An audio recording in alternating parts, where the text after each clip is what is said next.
बोली हिंदी, इसे हम इंग्लिश में अंग्रेजी भी कहते हैं। इस भाषा में से तो हिंदी शब्दों को खीर में से किशमिश की तरह ढूंढ सकते हैं।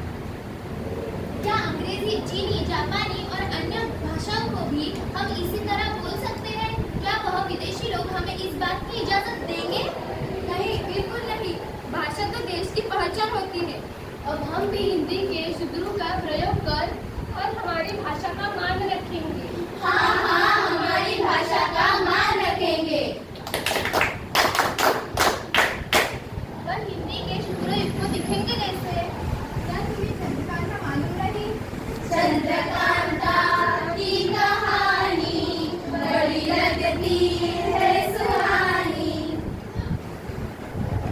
देवकी नंदन खत्री के उपन्यास को पढ़ने के लिए कई हिंदी भाषियों ने नहीं बल्कि हिंदी सीखी, बल्कि उनको समझी भी थी। रामायण महाभारत जैसे महाकाव्यों में भी हमारी हिंदी भाषा को बहुत महत्व है। हिंदी हर देश में बोली जाती है। हर देश अपनी भाषा को समझने और शुद्ध करने में लगा रहता है। हाँ, मैं समझ गई। अब मैं भी हिंदी भाषा का सही रूप में प्रयोग करूँगा।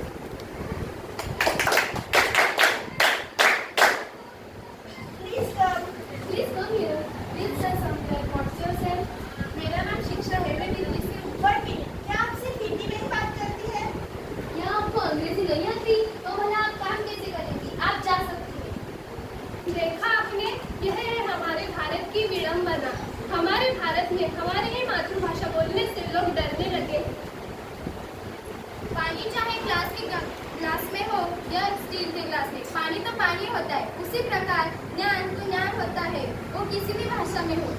फिर अपने ही देश में हिंदी बोलने वालों का तिरस्कार क्यों? मैं पूछती हूँ, यह अपमान क्यों? हिंदी है हम वतन है, हिंदुस्तां हमारा हमारा सारे जहां से अच्छा।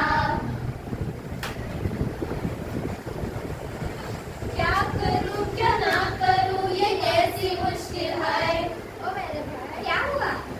समझ नहीं आ रहा। हिंदी माध्यम से उच्च शिक्षा तो प्राप्त कर ली, लेकिन अभी भविष्य के लिए चिंतित हूँ।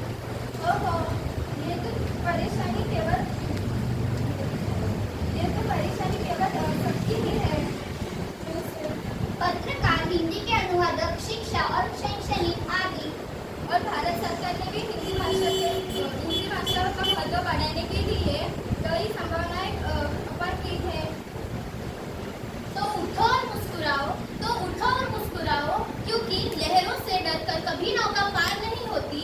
लहरों से डरकर कभी नौका पार नहीं होती और कोशिश करने वालों की कभी हार नहीं होती।